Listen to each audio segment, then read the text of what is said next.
Hey everyone, it's Mark, and this is the Dell Inspiron 16 2-in-1 laptop. I've been using this now for about a month, so I'll share some of my thoughts.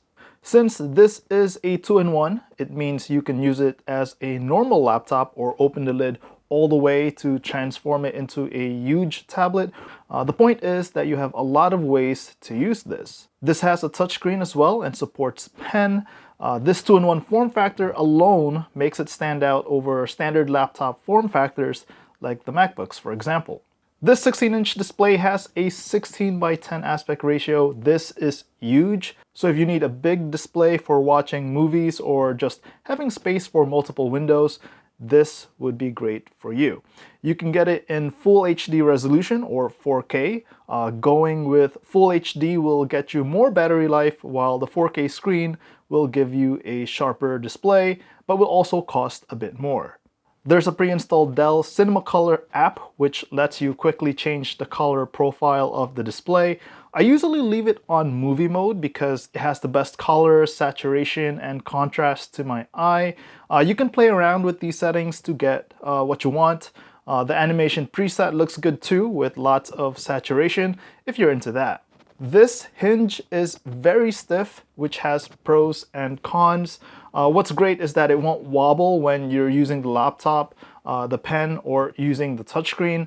The negative thing about that is that you'll need both hands to open the lid.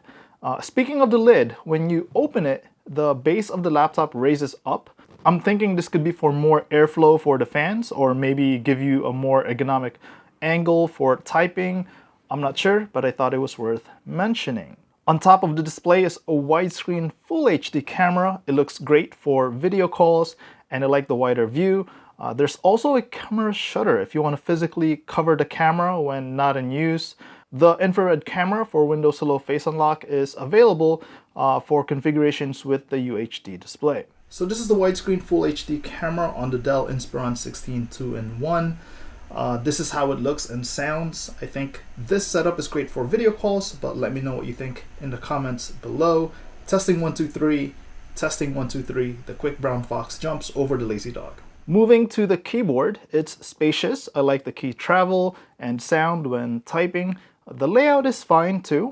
Nothing too weird or out of the ordinary here. I can type comfortably with this keyboard.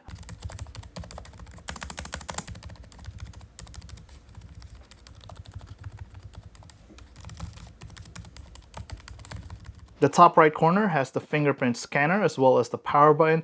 I also didn't have any issues or complaints with this feature. It works.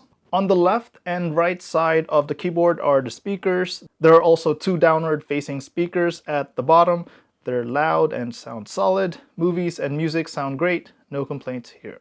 The left side of the Inspiron 16 2-in-1 includes the HDMI port, USB Type-A, and two Thunderbolt 4 ports.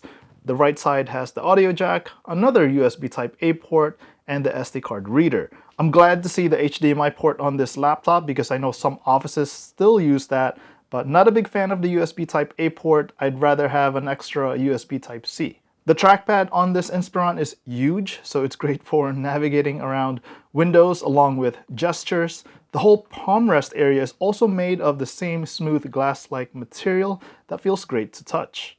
Now, I've been running Windows 11 Home on this Inspiron, and the experience has been great. I work in marketing, so I do a lot of emails, video meetings, spreadsheets, Word documents, and watching a lot of YouTube videos. All those tasks run smoothly on this device. I also like that the Inspiron immediately turns on when you open the lid. For specifications, you can get up to 12th Gen Intel Core i7 1260p, up to NVIDIA GeForce MX 550 graphics, and like I mentioned earlier, you can get this in Full HD or UHD resolution for the 16-inch display. This review unit has the Full HD display and Iris Xe integrated graphics, as well as 16 gigs of RAM, 512 gigs of storage. As configured, this currently costs $1,049, which I think is a pretty good deal. There are usually coupons and deals, so check the link in the description for the latest pricing. So this is a great laptop for most people. If you're a creator or if you are thinking of editing some videos, the Inspiron 16 2-in-1 is capable, but it's not really what it's intended for. You'll be able to edit videos, but not as quickly or efficiently as other laptops with dedicated graphics, which of course would cost more.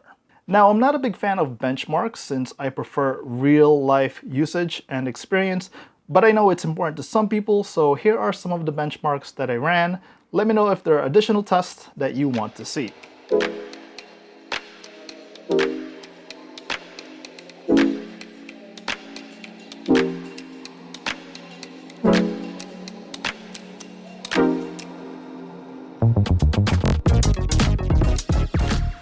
So now let's talk about battery life. On average, I get about 7 hours. Not bad, not great, but I think it'll be more than enough for most people. If you need to plug in, the charger doesn't take up much space in your bag.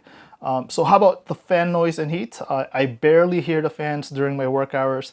They're really quiet. It's only noticeable when running benchmark tests or rendering videos. Overall, if you're looking for a well-priced 2-in-1 Windows machine, I think the Dell Inspiron 16 2-in-1 is a great option. I don't have any huge complaints. It works for what it's intended for, and it is budget friendly. If you have any questions, let me know in the comments section below. I'm Mark.